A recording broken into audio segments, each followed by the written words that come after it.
सत्य, ठळक व निर्भीड सक्षम न्यूज. जतसह परिसरातील बातम्या पाहण्यासाठी सक्षम न्यूजला सबस्क्राईब करा. अपेक्षाच केली नव्हती ना आणि सुखद धक्का बसला.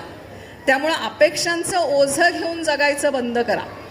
अपेक्षांचं ओझं डोक्यावर घेऊन वागायला लागलात की पावलं जड होणार आहेत, मन जड होणार आहे आणि अपेक्षा भंगाचं दुःख पचवायला पुन्हा वेगळी ताकद आपल्याला लावावी लागणार आहे. आणि बायकांचं सगळ्यात महत्त्वाचं काय असतं की मनाला जे दुःख होतं त्यातून बाहेर पडायला त्यांना सगळ्यात वेळ लागतो आणि ते दुःख बाजूला करेपर्यंत काळ पुढे निघून गेलेला असतो. त्यामुळे अपेक्षा सोडून द्यायच्या. जे काही कराल ते आपल्या हिमतीनं आपल्या पद्धतीनं करण्याचा प्रयत्न करायचा, दुसऱ्यांकडून अपेक्षा ठेवायच्या नाहीत. पुढची अतिशय महत्त्वाची गोष्ट जी मला विशेष करून सांगावीशी वाटते ती म्हणजे मर्यादा. आता बघा, मर्यादा त्याचं ओझं किंवा मर्यादांचं कुंपण हे स्त्रियांवर लादलेलं आहे. म्हणजे लक्ष्मण रेषेपासून आपण जर विचार केला तर लक्ष्मण रेषा सीतेसाठी आखली गेली.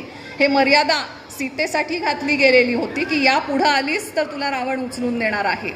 आता ती 7च्या आत घरात आलं पाहिजे इथंपर्यंत आलेली आहे.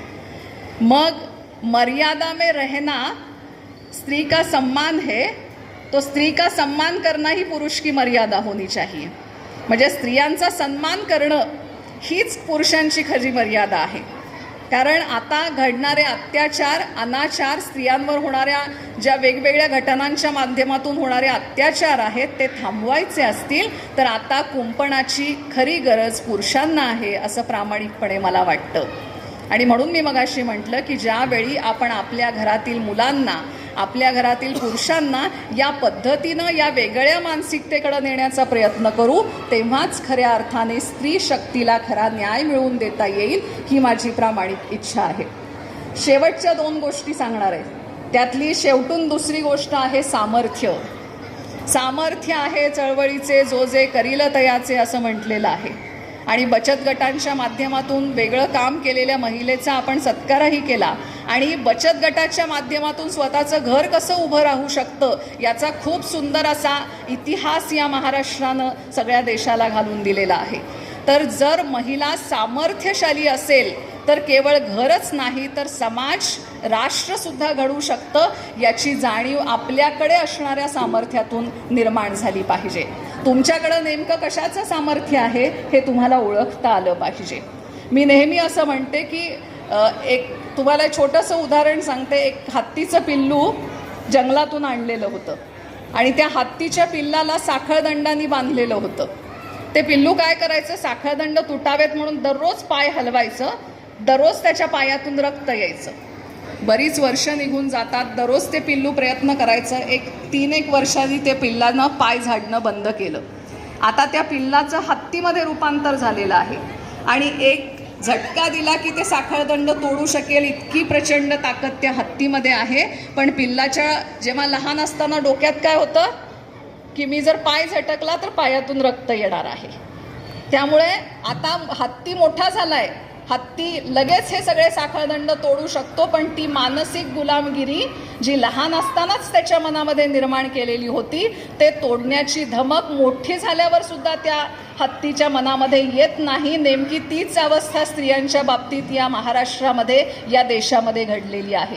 आपण लहानपणापासून मुलींना अशा पद्धतीनं वाढवतो, तू हे करायचं नाहीस, तू ते करायचं नाहीस, हे तुझं काम नाही, ते पुरुषांचं काम आहे, हे स्त्रीचं काम आहे. आणि तिथंच एक मानसिक गुलामगिरी आपल्याच घरापासून, आपल्याच भूमिकेमधून तिच्यापर्यंत पोचते आणि ती मग मोठी झाली तरी ती गुलामगिरीची बंधनं, त्या शृंखला त्या मुलीला तोडताच येऊ शकत नाहीत. ही वस्तुस्थिती आपण सगळेजण पाहत आहोत आणि नेमका हाच सामर्थ्यशाली बदल आपल्याला या महाराष्ट्रामध्ये स्त्री शक्तीच्या माध्यमातून घडवायचा आहे.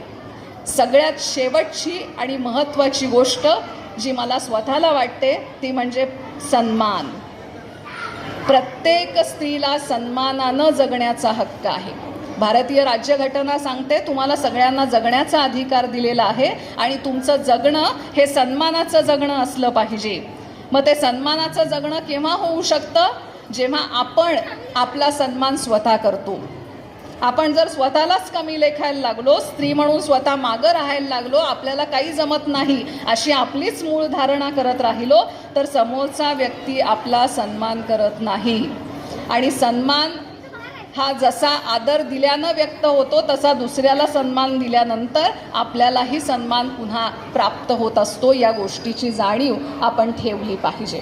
आणि म्हणूनच सन्मानाचं जगणं जे राज्यघटनेच्या माध्यमातून आपल्या आयुष्यामध्ये आलं ते आयुष्याचं जगणं व्हावं असं नेहमी वाटत आलं. आणि ज्या स्त्री जातीनं या अखंड महाराष्ट्राला, भारताला, नवे जगाला आपल्या प्रेमाच्या, सामर्थ्याच्या माध्यमातून पुढं आणण्याचा प्रयत्न केला, त्या स्त्री शक्तीचा जागर या 8 मार्चच्या निमित्ताने सर्वत्र होत असतो. ऋतू कितीही वेगळे असले तरी मी जगणे फुलवित गेले. ऋतू कितीही वेगळे असले तरी मी जगणे फुलवत गेले. काळ जसा बदलत गेला तशा सवयी मी बदलत गेले. म्हणजे मी सतत बदल घडवते, मी सतत काहीतरी नवीन निर्माण करण्याचा प्रयत्न करते.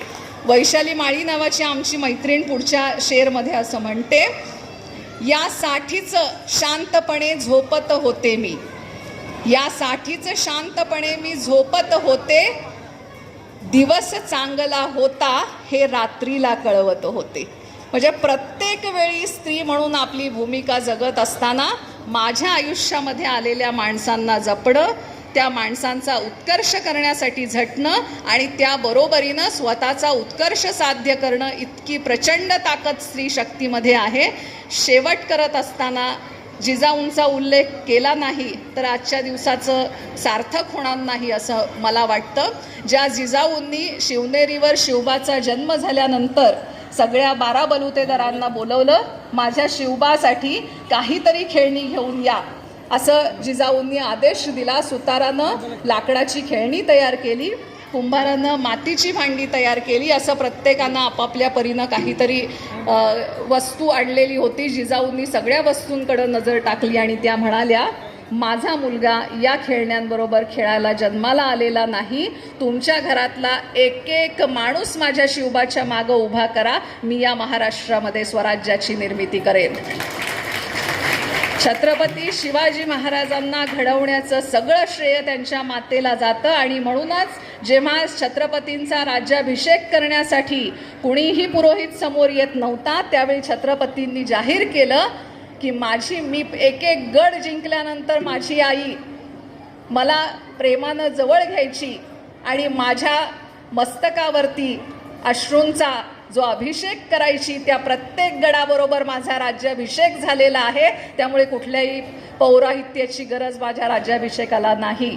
तर असं आईचं आणि मुलाचं नातं तुमच्या आयुष्यामध्ये निर्माण व्हावं. त्या मुलांनी आणि मुलींनी मिळून हा समाज घडवावा, हे राष्ट्र मोठं करावं आणि स्त्री शक्तीला आपण सगळ्यांनी मिळून बळ द्यावं असा आत्मविश्वास, दुर्दम्य इच्छाशक्ती व्यक्त करते आणि आपल्या सर्व